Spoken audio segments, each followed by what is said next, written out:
6 heures.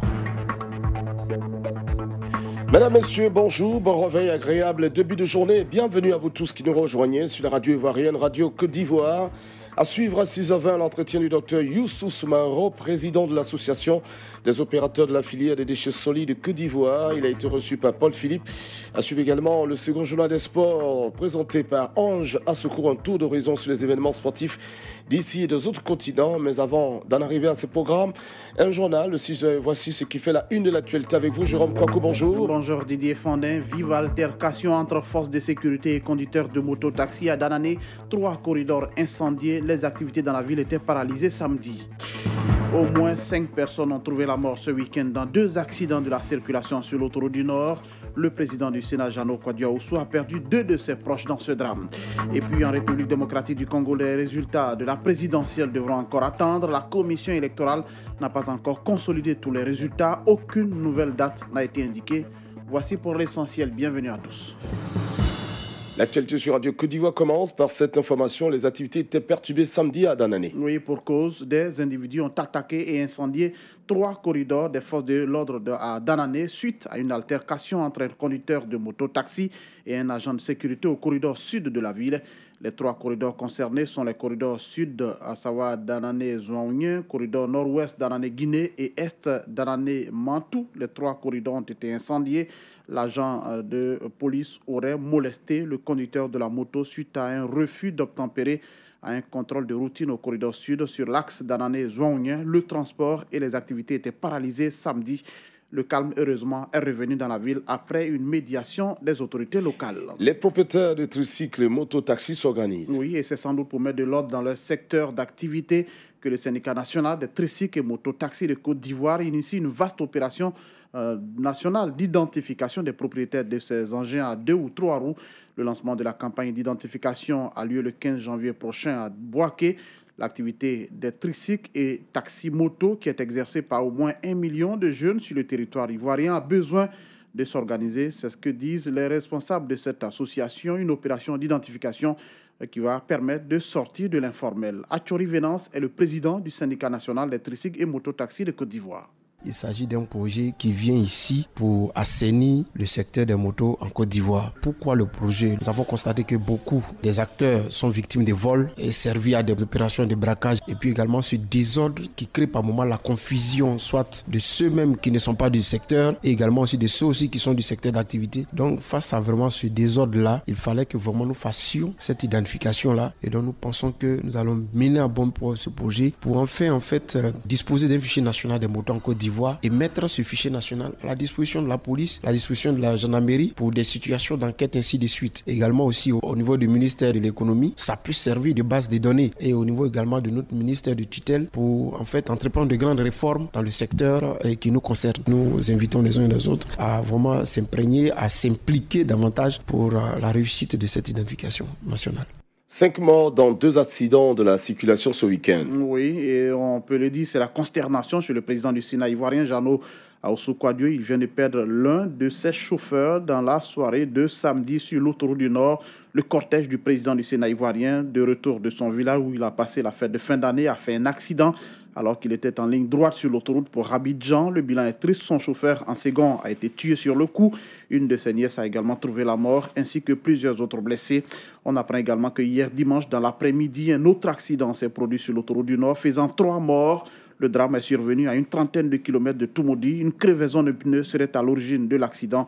Selon le groupement des sapeurs-pompiers militaires de Côte d'Ivoire, en 2018, plus de 800 personnes ont été tués dans des accidents dans notre pays. Amélioration des conditions de vie des Ivoiriens, retour sur le bilan 2018. Et vous le savez, au sortir de la crise, les conditions de vie des populations ivoiriennes s'étaient fortement détériorées. Pour sortir notre pays de cette position difficile, le président Alassane Ouattara et son gouvernement ont initié bien d'actions pour soulager les habitants de notre pays. Du programme présidentiel d'urgence en passant par le programme national de développement, plusieurs réalisations ont vu le jour. Tiemoko Diarasuba revient sur quelques actes forts de l'année 2018.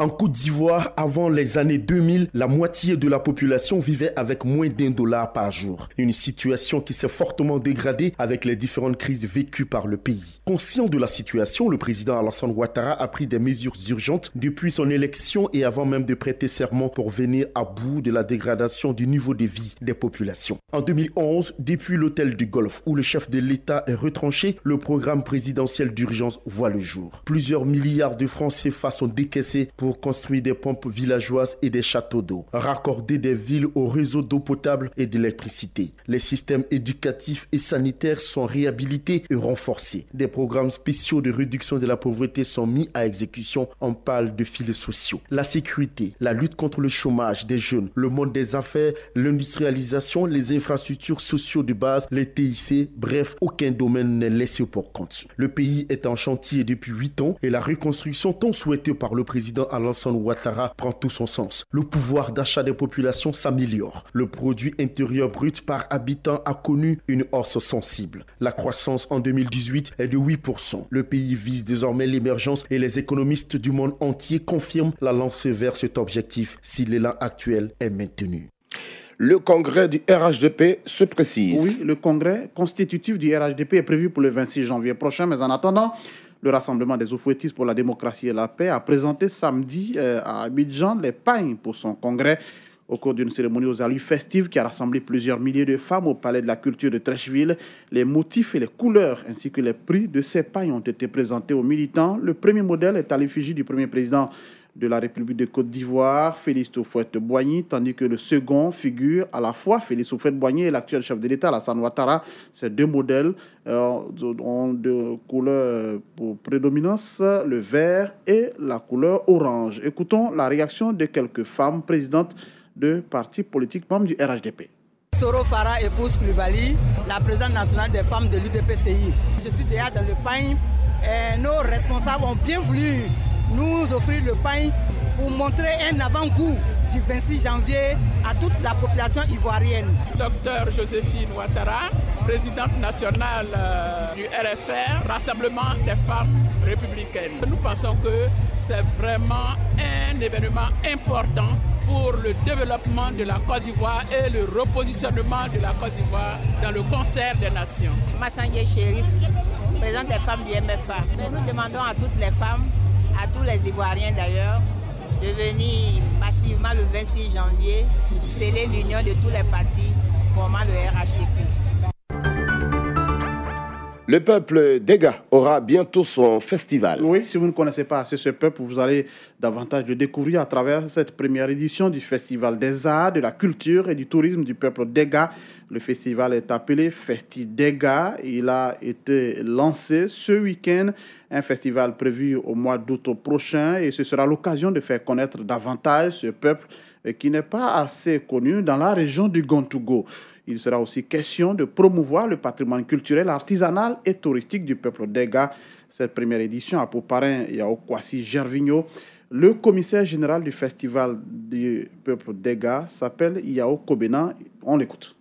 Et nous allons continuer davantage par toutes sortes d'actions pour pouvoir faire savoir qu'un peuple existe quelque part, un peuple dans la région du Gontougo, qui est le peuple d'Ega. C'est vrai, nous sommes méconnus, nous ne sommes pas nombreux, mais il y a des potentialités au niveau du peuple d'Ega. Et c'est ce que nous voulons faire savoir. Parce qu'on peut passer par la culture pour accéder au développement. Le Dega est un peuple qui appartient au grand groupe Gour. Les Gour, à l'origine, sont venus du Burkina Faso. Les Dega se sont immigrés au Ghana et du Ghana, nous sommes arrivés en Côte d'Ivoire. Il faut dire qu'il y a près de 52 villages Dega au Ghana. Mais en Côte d'Ivoire ici, c'est seulement 3 villages, notamment Boromba, Motiamo et Zagala. En République démocratique du Congo, les résultats de la présidentielle devront encore attendre. Oui, ces résultats étaient prévus pour être annoncés hier dimanche 6 janvier, mais la CENI n'annonce aucune date finalement pour la publication des résultats provisoires. La Commission électorale nationale indépendante était réunie en plénière hier dimanche après-midi.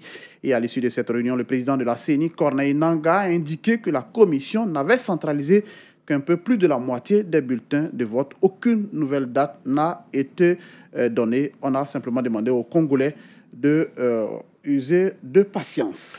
Les dirigeants africains en 2018 faisant un tour d'horizon. Oui, les dirigeants africains ont connu des fortunes diverses en 2018. Si Paul Biya au Cameroun ou encore Ibrahim Boubacar Keïta au Mali et Abdel Fattah al-Sisi en Égypte ont pu se faire réélire pour un autre mandat à la tête de leur pays. Ce n'est pas le cas pour d'autres dirigeants qui ont été poussés à la porte sans aménagement. De nouveaux dirigeants sont parvenus à se faire des noms et surtout à marquer les esprits. Diakité Ibrahim fait le tour d'horizon pour l'année 2018. Tout d'abord, la nation arc-en-ciel, l'Afrique du Sud. Le 14 février 2018, Jacob Zuma démissionne. Porté à la tête du pays en 2009 par l'espoir de changement, ces 9 années de pouvoir sont marquées par des scandales et pots de vin. Éclaboussé par ces multiples scandales, Zuma démissionne pour éviter l'humiliation au Parlement. Désormais, l'ancien président sud-africain fait face à un procès pour corruption dont la prochaine audience est prévue pour mai 2019. Dans la Corne de l'Afrique, en Éthiopie, le nouvel homme fort du pays, Abiy Ahmed, marque les esprits. Le 27 mars 2018, le nouveau Premier ministre de 42 ans est choisi par la coalition au pouvoir pour succéder à l'ancien Premier ministre démissionnaire Ali Mariam Desalegn. Rapidement, Abiy Ahmed rétablit la paix avec l'ennemi juré l'Érythrée. Après avoir accepté le tracé de la frontière entre les deux pays, il effectue la première visite entre les deux pays depuis près de 20 ans et renoue les relations diplomatiques. Par ailleurs, il fait de la parité et de la promotion de la femme une priorité. Des femmes sont nommées à des postes clés pour la première fois dans l'histoire de l'Éthiopie. Il nomme aussi un gouvernement de parité avec 10 hommes et 10 femmes. Reste que les réformes ne plaisent pas à tout le monde. Abiy a fait l'objet d'une tentative d'assassinat. Reste que le réformateur Abiy ne compte pas changer de cap. Destination, l'Afrique de l'Ouest, le plus vieux pays indépendant du continent, le Libéria. Là-bas, le nouveau président, George Weah, âgé de 51 ans, a été investi le 22 janvier 2018. Il est devenu le 24e président du Libéria au terme d'une première passation de pouvoir entre deux présidents élus dans ce pays depuis 1944. L'une de ses premières décisions, la réduction de son salaire et de ses primes de 25%. Parmi ses priorités, l'éducation. En octobre dernier, il annonce la gratuité des études universitaires pour le premier cycle universitaire au profit de tous les étudiants libériens dans le but d'encourager les jeunes à poursuivre leurs études supérieures. Enfin, ce tour d'horizon s'achève par celui qui fait l'actualité depuis plusieurs mois. Joseph Désiré Kabila. À 47 ans, le président congolais s'est enfin résigné à ne pas briguer un troisième mandat. Si les élections présidentielles se déroulent normalement, Joseph Kabila sera le premier président congolais à quitter le pouvoir en vie. Reste que Joseph Kabila n'est pas rassasié du pouvoir. Ainsi, pour son avenir politique, il faudra attendre 2023, autrement dit, après les 5 ans de son successeur pour revenir. Un scénario à la Poutine. En attendant, la constitution congolaise lui garantit un poste de sénateur à vie. Il a fait voter lors d'une session extraordinaire la loi portant le statut de la protection d'anciens présidents. Et c'est ici qu'on s'arrête pour ce 6 heures. On vous rappelle ce qui a fait l'essentiel. Vive altercation entre forces de sécurité et conducteurs de moto-taxi à Danané. 3 corridors incendiés. Les activités dans la ville étaient paralysées samedi. Et puis on l'a dit, au moins 5 personnes ont trouvé la mort ce week-end dans 2 accidents de la circulation sur l'autoroute du Nord. Le président du Sénat, Jano Kwadioaoussou, a perdu 2 de ses proches dans ce drame.